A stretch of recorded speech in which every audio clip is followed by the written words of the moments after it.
to record. Okay. Thank you, Perla. I'm sorry, I just saw that right now. But I tell you what, we're recording from this point on, and this point is from the homework. So thank you so much. It just slipped my mind. Okay, let's take a look here. So the problem here says a medical researcher says that less than 79% of adults in a certain country think that healthy children should be required to be vaccinated. Well, this is pretty pertinent to what we're doing right now, right? Okay, so let's see. The first thing I'm going to do is the first part says that our P is less than 0.79. This here happens to be our claim, right? So remember, if this is my claim, then the opposite of that would to be saying that it's going to be greater than or equal to, right? And now we can identify which is our HO, which is our HA, right?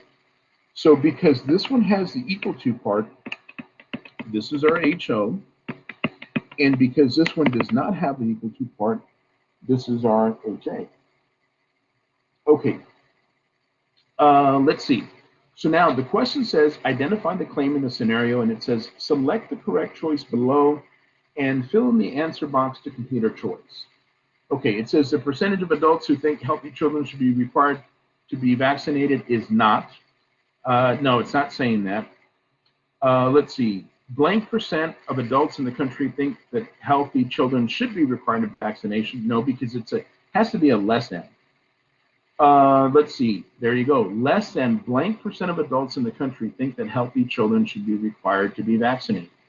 So less than 79% think that healthy children should be required to be vaccinated. So we're going to select choice C, and we're going to put in 79. And so, guys, I'm going to stop sharing this, and I'm going to share the actual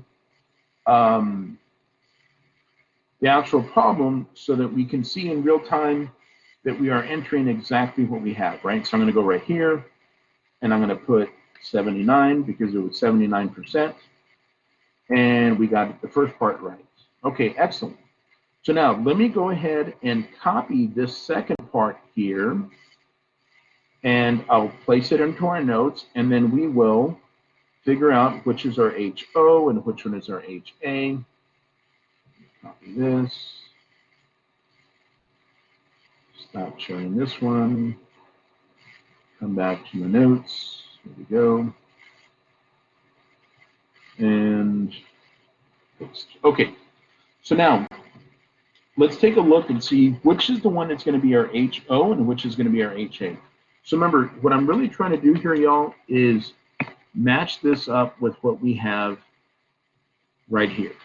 So if I'm looking at my choices, let's see. I'm thinking that possibly choice F, right, with HA being less than a 0.79 and HO being greater than or equal to a 0.79 is going to be my choices, because look what we have right here. This part matches with the top part, and this part here matches with the bottom part. So I'm going to say F with 0.79s. So let's come back over here to our problem. And I told you guys that I was going to select choice F with 0.79 on both parts and a 0.79 on both parts. And I'm going to check my answer, and we're doing good so far. Okay, now for this second part, for part B, it says we're going to find our critical regions, and we're going to identify the rejection areas. Okay, so let me stop sharing this, and we will come back to our problem. Okay. Here we go. Okay, we want to find the critical values and identify the rejection regions. So the first thing I'm going to do here, y'all, I'm going to draw a picture. My picture is going to look like this, okay? And remember, the way we're going to figure out, is this a left tail, right tail, or two-tail test? We're going to be looking at our alternate hypothesis. So my alternate hypothesis right here, that arrow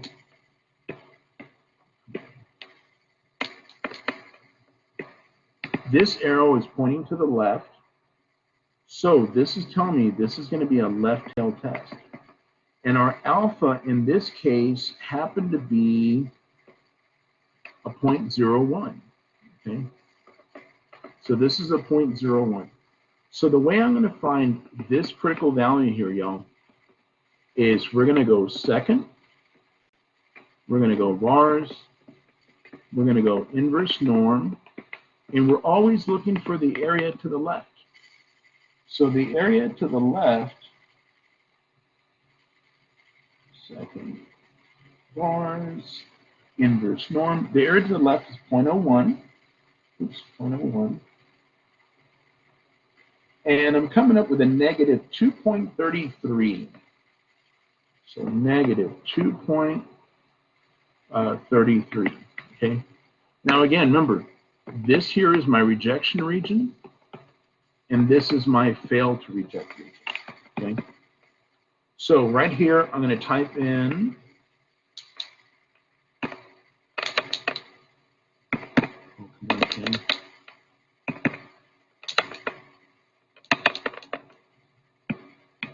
negative 2.33. Okay. So let me stop sharing this, and let me come back to my notes. Sorry, the problem. And so right here, let's see, the number I came up with was a negative 2.33. Clickety check, perfect. Okay. Now, look what it's telling me here. It's asking me to find the rejection regions, okay? So guys, I want to show you something. If I look at my picture again, right? If I come back over here and I look at my picture, here is my picture, right? So remember, this here is my rejection region. So when z is smaller than negative 2.33, we fall in our rejection region because this here happens to be our fail to reject region, right? So when z is smaller than that critical value right there. So when I come back over here and I look at the actual problem,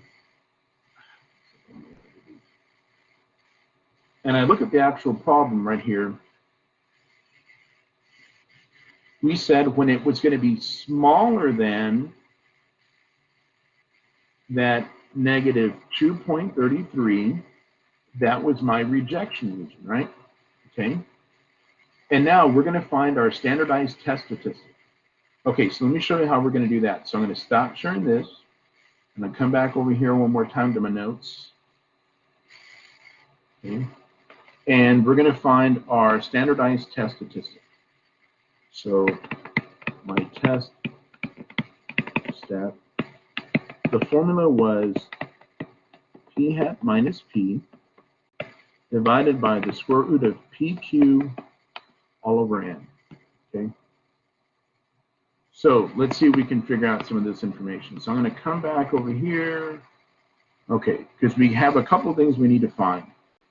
All right, so the first thing we're going to find is we know that our n is 500, and it looks like our p hat says 77%, so 0.77. Okay, so now I'm going to use these pieces of information, and remember we said our p was a 0.79, so then remember, if p is a 0.79, guys, the way I find q, the easy way that you're always going to find it, is it's just going to be 1 minus p, which would be a 0.21. Okay, and there's my q. So now let's go ahead and fill some of those pieces of information in.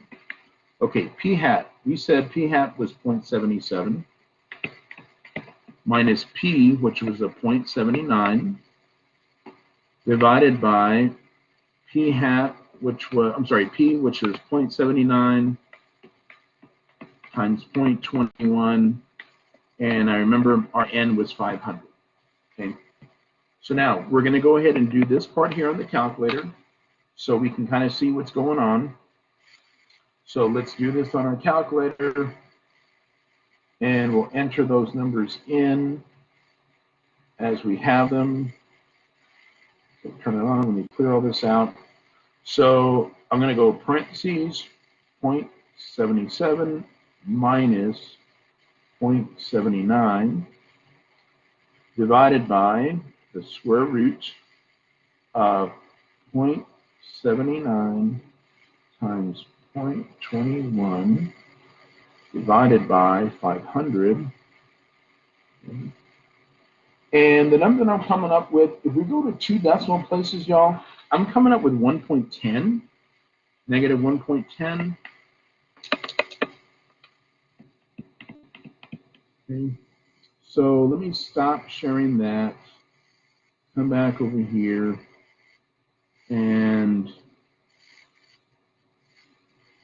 right here under my standardized test statistic, we came up with a negative 1.10, and we're going to check our answer.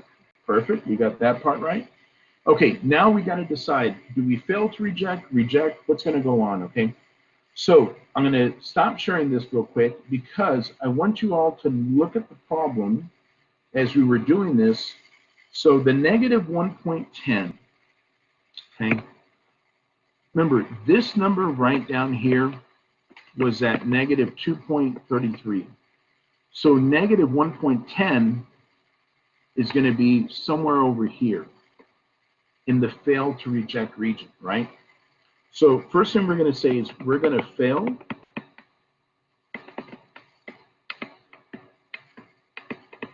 to reject the null hypothesis, right? This is going to be my first step. We're going to fail to reject the null hypothesis. And then the second thing, guys, I need to figure out, look what my claim was. My claim was the HA, right? So the reason why I wanted to know that is that when I look at my little cheat sheet again, right, and I come back over here, so our claim was our alternate, and we were failing to reject the null hypothesis, so we failed to reject the null. The claim was HA, so we're going to say there is not enough evidence to support the claim, right? There is not enough evidence to support the claim. So when I come back and I go to my actual problem, right, which was right here, we said we are going to fail to reject the null hypothesis, and according to our little cheat sheet, we're going to say there is not enough evidence to support the claim. So right here, I'm going to say there is not enough evidence to support the researcher's claim. And then when I hit check my answer, we got the problem done, right? So let me ask you all a question. As we went through this problem and we kind of broke it down piece by piece, do you all feel like this problem was a little more doable, or did it make a little bit more sense on how we're able to do this particular problem? Kind of going through each of those steps.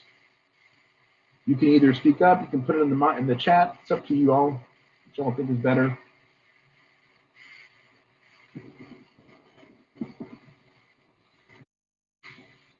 Yes, Perla.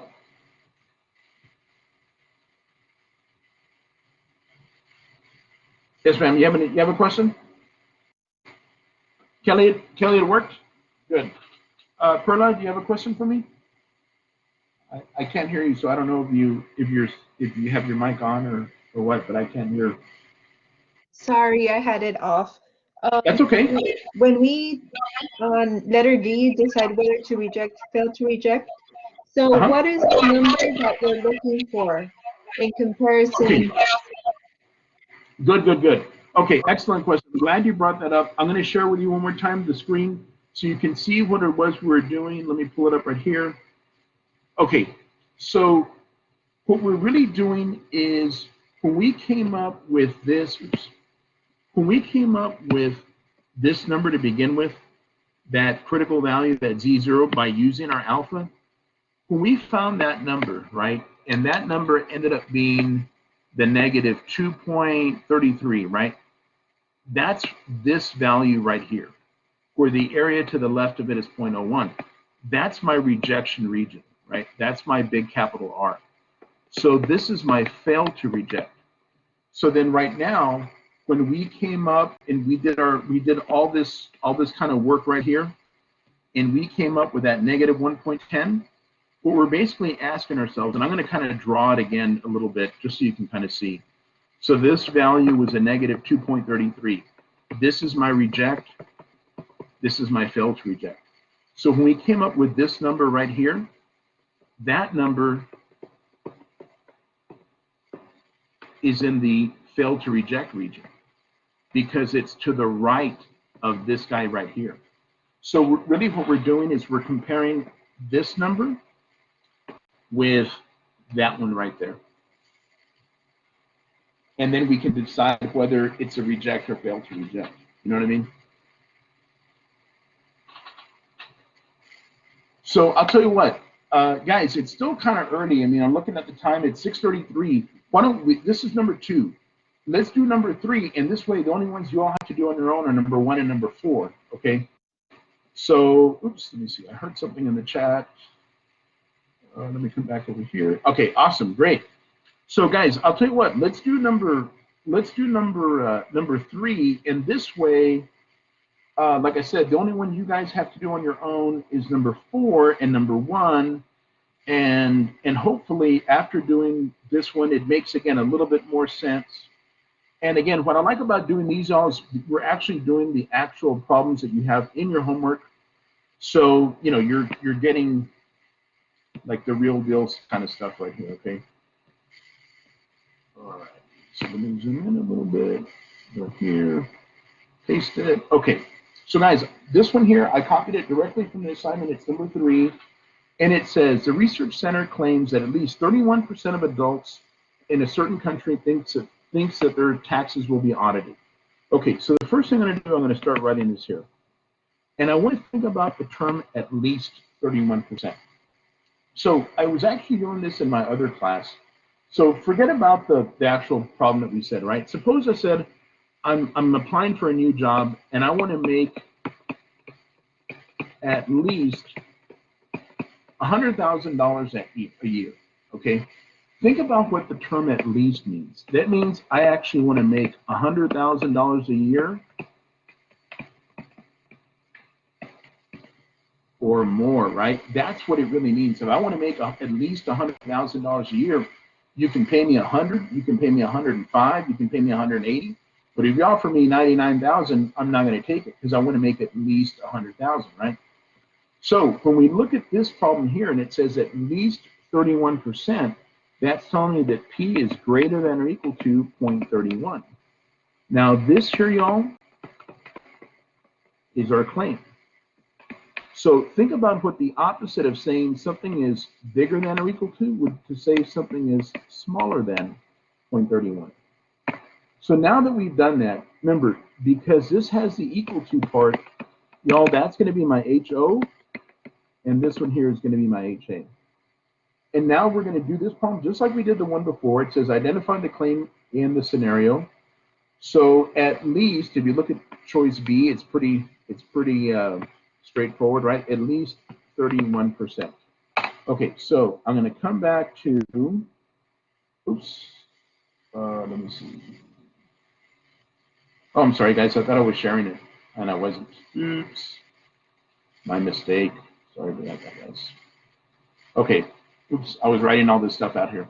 But anywho, so here it is. There's this part right here. So I'm just going to go to the actual problem, and I'm going to select choice B. Sorry about that, y'all. I thought I was sharing it. So let me come back one more time. Here we go.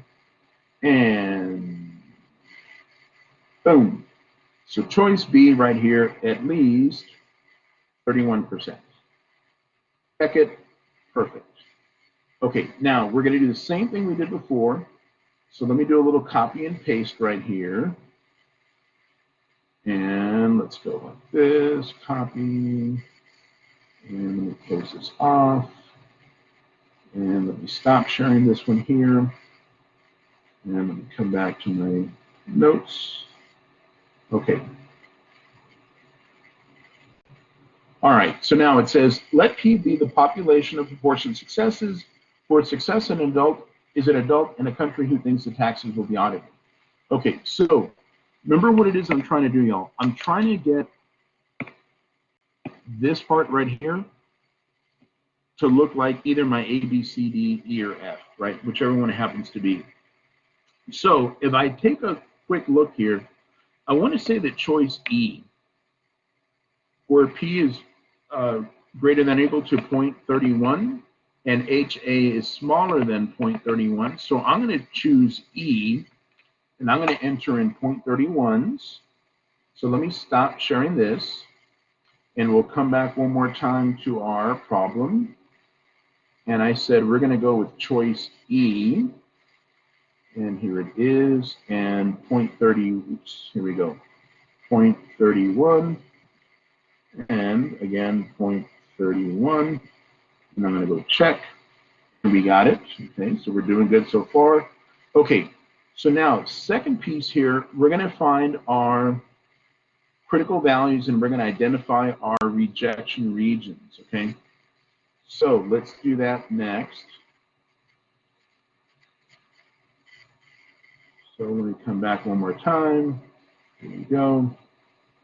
Okay.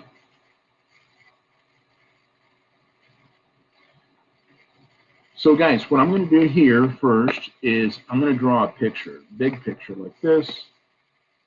There we go. Now, we need to figure out, is this a left tail, right tail, or two tail test? The way we always figure that out, y'all, is by looking at the alternate. So since the alternate is pointing to the left, this is going to be a left tail test. Okay. Our alpha in this case, I'm going to come back because I didn't even finish reading the problem. Our alpha was a 0.10. Okay. So just a quick reminder, y'all, this is my rejection region, and this is my failed to reject region. So what we want to do is we want to find this critical value right here. Okay. And the way we're going to do that, we're going to go second, we're going to go vars, we're going to go inverse norm, and we're always typing in, just to give you a reminder, y'all, it always has to be the area to the left. Okay, so the area to the left in this case is a 0.10. So I'm going to do that on my calculator real quickly. Let me see. Okay, second vars, inverse norm, 0.10, close it off, and I'm coming up with a negative 1.28. Okay.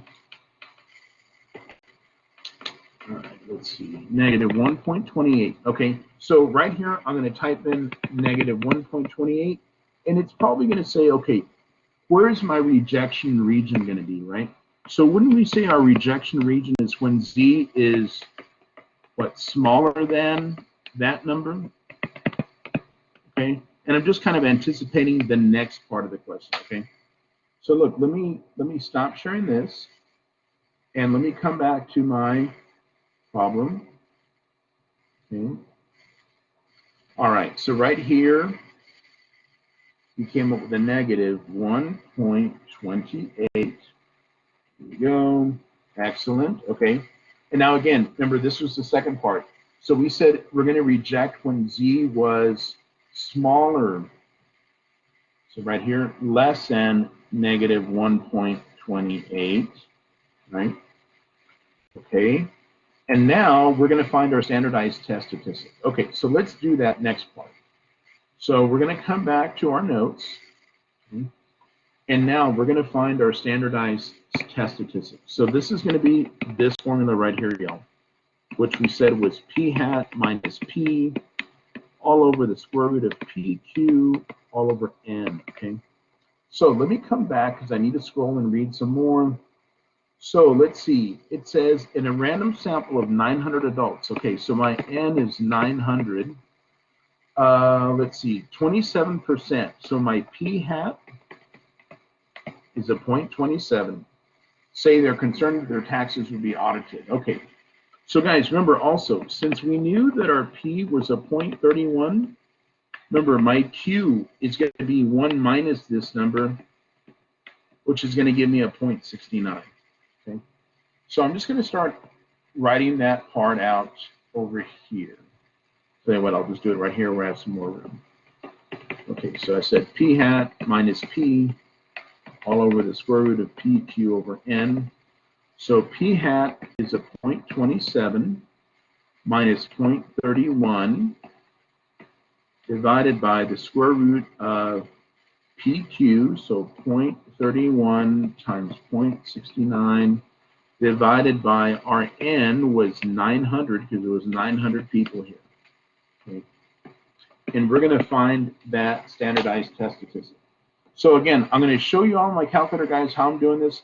The reason I'm doing this, y'all, is, you know, I think I may have told y'all that I taught this class in the fall of 19 for the first time, and one of the mistakes that people made was just, let me see, why is my calculator? There we go.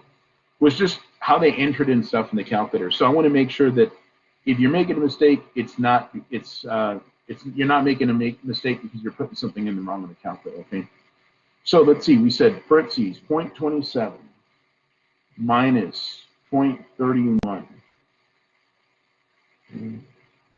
divided by square root of 0.31 times 0.69 over 900.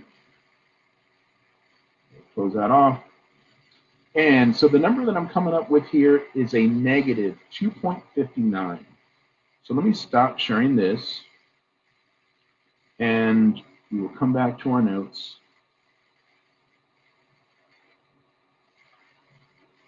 And so we came up with a negative 2.59. Now, this is what Perla was asking me earlier, y'all. So in doing this problem, I want you to think about where this number would fall on my number line, right? So I know that this number right here is the negative 1.28. So the negative 2.59 would fall to the left. So it's falling in my rejection region, right? Okay, so look, let me stop sharing this. I'm going to come back to the actual problem.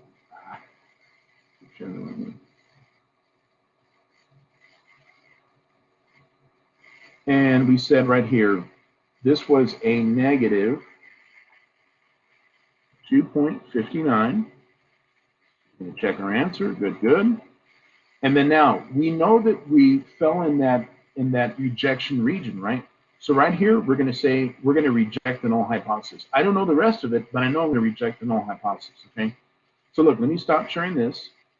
Let me come back one more time to my notes.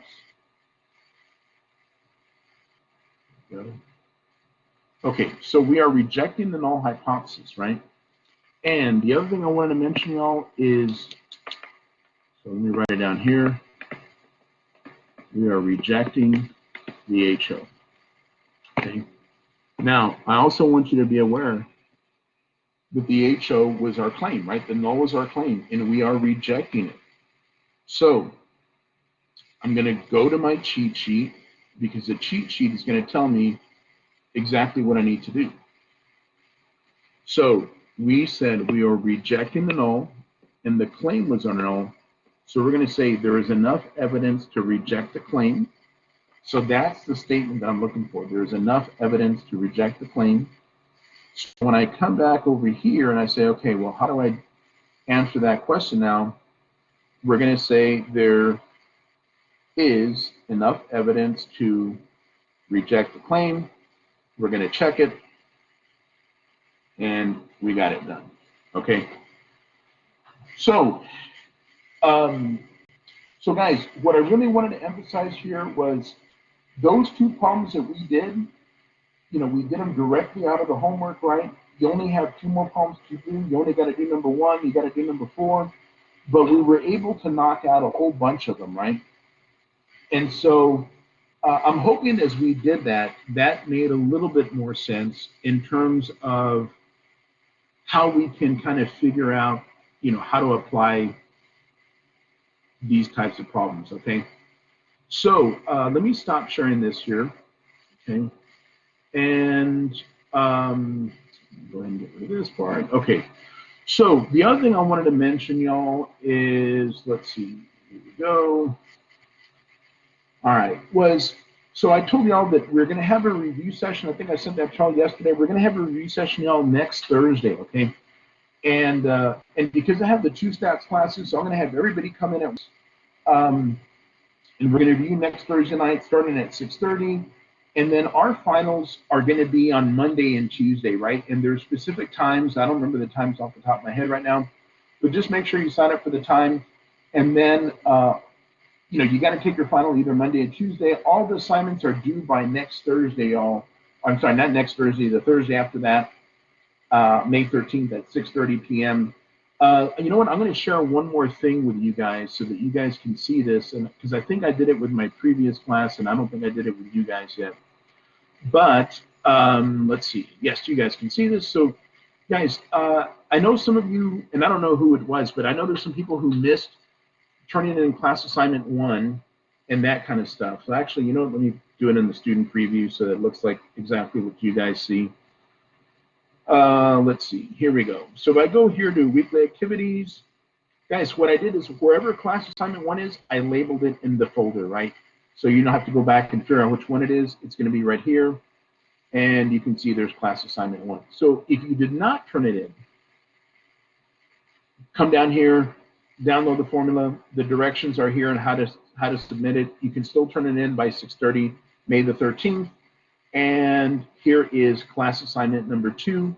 And like I said, y'all, this evening I'm going to send out a video and I'm going to show you how to do class assignment number 2. I'm going to walk you through the steps.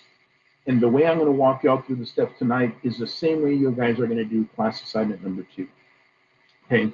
And those things are due by May 13th at 6:30. Okay.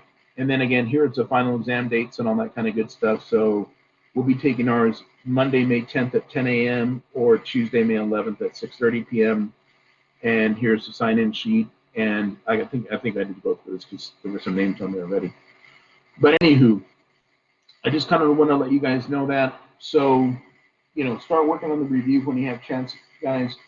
Like I said, I think the review has 30 questions, something like that. I don't remember off the top of my head, 30 or 31. It's not a ton of questions. Let me see.